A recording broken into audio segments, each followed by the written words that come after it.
Salut à tous les amis, j'espère que vous allez bien. Aujourd'hui on se retrouve pour parler d'un film. Il me semble que c'est un spin-off du coup de la saga Harry Potter, qui est écrit aussi par la meuf qui a écrit les Harry Potter, il me semble, hein, si je dis pas de bêtises. Et du coup moi, comme j'ai lu aucun livre, je vais juste vous parler du film Les Animaux sont fantastiques sans vous parler de l'œuvre littéraire. Alors, les amis, je vais commencer par donner ma note. Comme d'hab, ma note sur ce film, je lui mettrai un 12 sur 20. Alors il faut savoir que c'est une note très personnelle parce que moi déjà, je ne suis pas un très très grand fan de l'univers d'Harry Potter. J'aime bien les premiers Harry Potter qu'on a eus, ils sont sympas, j'aime bien et c'est un univers que j'aime pas mal, mais je suis pas un très grand fan. Et encore moins des animaux fantastiques, je vais revenir sur certains points. Alors les animaux fantastiques, en gros, si je ne dis pas de bêtises encore une fois, c'est un truc qui se passe avant tout ce qui s'est passé dans Harry Potter et tout. Donc c'est bien avant dans l'histoire. Et c'est un gars qui arrive aux États-Unis, il me semble. J'espère que je me. Enfin, là, je fais cette vidéo. Il faut savoir que je fais cette vidéo. Ça fait plusieurs mois que j'ai vu le film. Je suis allé le voir au cinéma. Donc, ça doit faire facile 5 6 mois. Mais je me souviens quand même de certains points qui m'avaient bien déçu dans le film. Alors, globalement, ouais, c'est un gars qui arrive aux États-Unis, je crois, avec sa petite mallette. Et il emmène avec lui, dans sa mallette, des animaux fantastiques. Alors, juste déjà, je vais commencer par un petit point positif.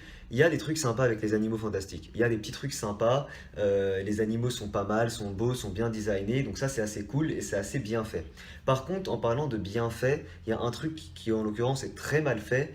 Je me souviens encore de ce passage tellement il m'avait marqué, tellement c'était mal fait. À un moment donné, il descend dans sa mallette, lui et la meuf là. Et on voit, il me semble, un des animaux, on dit ça, fantastique, un des animaux, enfin bref, vous m'avez compris. Et on voit cet animal devant un fond, en gros, qui est censé être des plaines, etc. Mais c'est grillé à 10 km que c'est un fond vert. Limite, moi, je serais faire mieux avec un fond vert. Enfin, j'exagère, bien sûr, mais vous m'avez compris. Le fond vert est dégueulasse. Ça m'avait choqué de voir des trucs aussi beaux devant un fond vert aussi dégueulasse et aussi mal fait. Mais vraiment, hein, il y avait plusieurs passages dans ce film-là, je me souviens encore, surtout quand il descend dans sa mallette, plusieurs passages de fond vert, mais qui sont vraiment dégueulasses. Voilà. Alors bon, c'est un petit détail, mais quand même.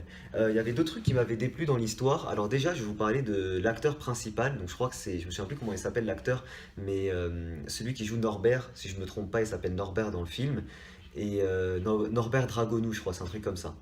Et je trouve que le jeu d'acteur est mauvais. Voilà, je sais que beaucoup ont kiffé et tout, donc je donne vraiment mon avis à moi. Je trouve que le jeu d'acteur est mauvais et que le personnage est ultra surjoué. C'est-à-dire que le voir comme ça tout le temps, la tête baissée, avec sa petite mèche comme ça, il m'a saoulé à la fin, vraiment. Enfin, après, c'est peut-être un avis très personnel, mais le gars m'a saoulé. C'est trop surjoué, c'est trop, je sais pas.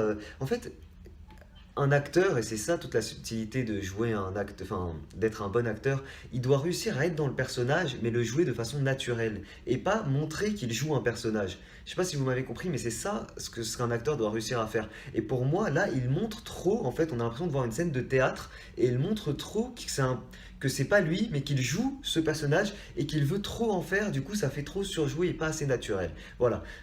Et vraiment, je tiens à souligner ce point-là, parce que moi c'est un truc qui m'a dérangé dans le film, et à la fin, vraiment, le personnage m'a saoulé. Il est trop tout le temps, si je me souviens bien, tout le temps la tête pliée comme ça, tout le temps en mode timide et tout. Enfin, c'est trop poussé et ça fait pas naturel en fait. Je pense notamment aussi à la scène de fin où il quitte la meuf, il me semble. Il y a une scène émotionnelle, on va dire. Même si la scène était trop amplifiée par rapport à l'émotion que j'avais personnellement, je trouvais que j'en avais pas autant d'émotions et je trouvais que dans la scène, ils en ont fait un petit peu trop. La meuf était en pleurs et tout. Et lui, encore une fois, sur la scène de fin, il est là et tout avec sa tête. J'avais envie de le baffer. Personnellement, c'est le sentiment que j'ai eu et du coup, je vous le dis. Au niveau du scénario, le scénario tient debout. Il est cohérent, il y a pas trop d'incohérences, etc. Moi, j'ai pas trouvé d'incohérence. Par contre, il manque d'impact et il manque d'importance par rapport à ce qu'on avait dans les Harry Potter. Et je pense que c'est ça qui me plaisait dans les Harry Potter aussi particulièrement.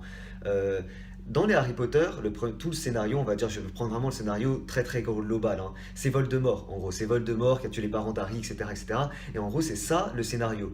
Et on se dit, rien que quand on dit Voldemort, c'est un terme qui est même pas employé et tout, on n'a pas le droit de dire ce mot et tout, rien que quand on dit ça, on se dit, putain, c'est quelque chose d'impactant, c'est quelque chose qui impacte toute la ville, tout l'univers de Harry et tout. Là, bah, le scénario manque d'impact, manque d'importance et d'ampleur. En gros, si je me souviens bien, c'est juste un gars du ministère ou je sais plus quoi qui fout un peu sa merde et tout, et à la fin il est vaincu, ça se termine comme ça. ça manque de peps dans le scénario. Sinon, globalement, si je mets la note de 12, c'est parce que ça reste un film qui se voit, c'est un film sympa à regarder, c'est un film divertissant.